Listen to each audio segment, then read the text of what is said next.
मित्रहो नमस्कार. मी चित्रकार वासुदेव कामत.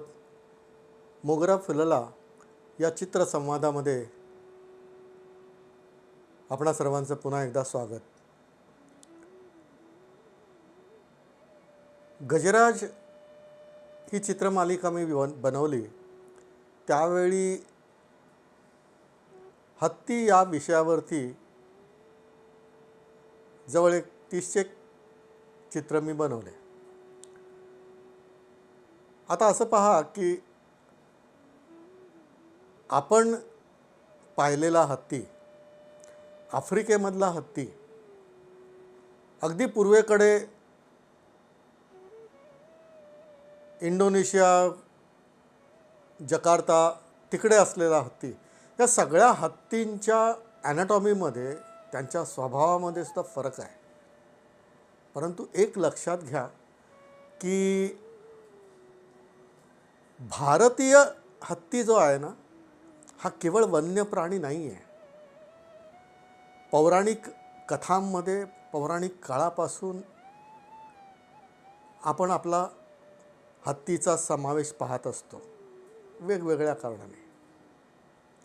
अगदीच सांगायचं झालं तर समुद्रमंथनातून सुद्धा ऐरावत बाहेर आला. एक रत्नाचं स्थान त्याला दिलेलं आहे. त्याच्यानंतर ऐतिहासिक काळामध्ये सुद्धा अनेक प्रसंग आहेत.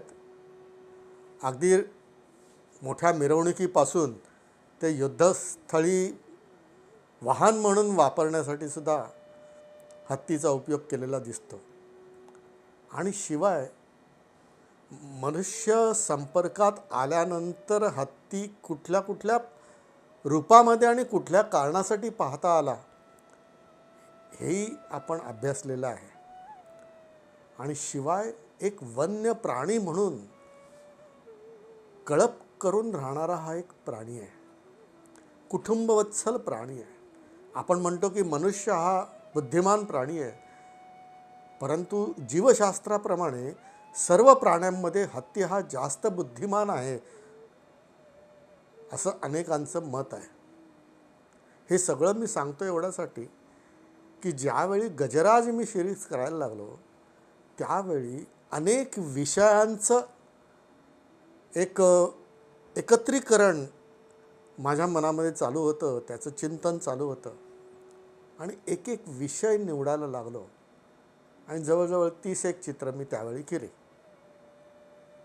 सर्व चित्रांची चर्चा या ठिकाणी करणार नाही, परंतु मी तुम्हाला सांगितलं यापूर्वी की एखादी सिरीज मी ज्यावेळी घेत असतो त्यावेळी काही महिन्यासाठी किंवा ती सिरीज पूर्ण होईपर्यंत जो कालावधी लागेल त्यासाठी त्या विषयाचं चिंतन, त्या विषयाविषयीचं वाचन, त्या विषयाविषयीचं अन्य ठिकाणी मिळणारं ऑब्झर्वेशन किंवा निरीक्षण हे सतत चालू असतं आणि मनामध्ये वेगवेगळे विषय आकार घ्यायला लागतात.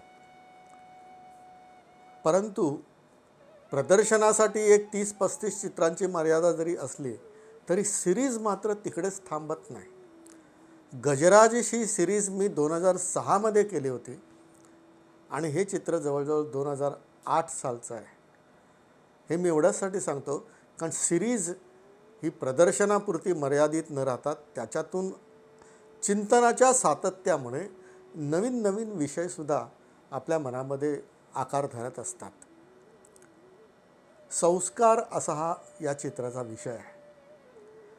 चित्र केवळ सौंदर्यप्रधान एक शोभेची वस्तू किंवा केवळ मनोरंजन करण्यापुरतं असं मर्यादित न ठेवता त्या चित्रामधून आपण वेगवेगळे विषय नॅरेशन करू शकतो आणि एक प्रकारचा आपण त्याच्यातून उपदेश निवेदन करू शकतो. आणि मला अशा सिरीजमधून चित्रांच्या माध्यमामधून काही विचार प्रकट करण्याचा माझा नेहमी प्रयत्न असतो. आणि तो विचार हा मानवी स्वभावाशी असतो, विश्वात्मक कल्याणाशी असतो आणि शिवाय भारतीय संस्कृतीशी जोडलेला असतो. संस्कार ह्या चित्रामध्ये तुम्ही बघितलं असेल की एक छोटंसं हत्तीचं पिल्लू ज्याच्या हातामध्ये कमलकलिका आहेत, कमलाच्या कळ्या आहेत आणि त्या छोट्या बछड्याची आई हत्तीण जी आहे ही ती फुलं एका मूर्तीच्या चरणी अर्पण करायला लावत आहे. आता एक लक्षात घ्या की कमलकलिका हे हत्तींचं आवडतं खाद्य आहे आणि जे आपलं आवडतं आहे ते दुसऱ्यांना देण्याचा, त्यागाचा एक संस्कार रुजवण्याचं काम या ठिकाणी एक आई आपल्या मुलावरती करते आहे. आपल्याला भूक लागली की खाणं हा प्रकृती आहे, प्रकृतीचा नियम आहे. पण आपल्याला भूक लागली आणि समोर कोणी उपाशी आहे की समोर कोणाला तरी द्यायचं आहे, तर त्याग करणं, देणं ही संस्कृती आहे. आणि आपल्याला भूक लागली आहे तर ओरबाडून सुद्धा का होईना पण आपणच खाणं, दुसऱ्याचा विचार न करणं ही विकृती आहे.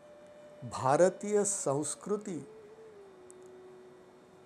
ही प्रकृतीबरोबरच संस्कृती दुसऱ्याचा विचार करणारी, दुसऱ्याचं कल्याण चिंतणारी अशी आहे. आणि हे दाखवण्यासाठी म्हणून भारतीय संस्कृतीत अनेक अंगाने हत्ती हे पशु जरी असले तरी कसे सामावलेले असतात, त्या गोष्टीला धरून या चित्रामध्ये संस्कार हा विषय व्यक्त केलेला आहे. जंगलामध्ये एक मूर्ती आहे, ती बुद्धाची मूर्ती असू शकेल किंवा विष्णूची असेल, शंकराची असेल, कुठलीही असेल, परंतु पूजनीय भाव मनामध्ये आणून आपलं आवडतं असं अर्पण करणं हा संस्कार करते आहे.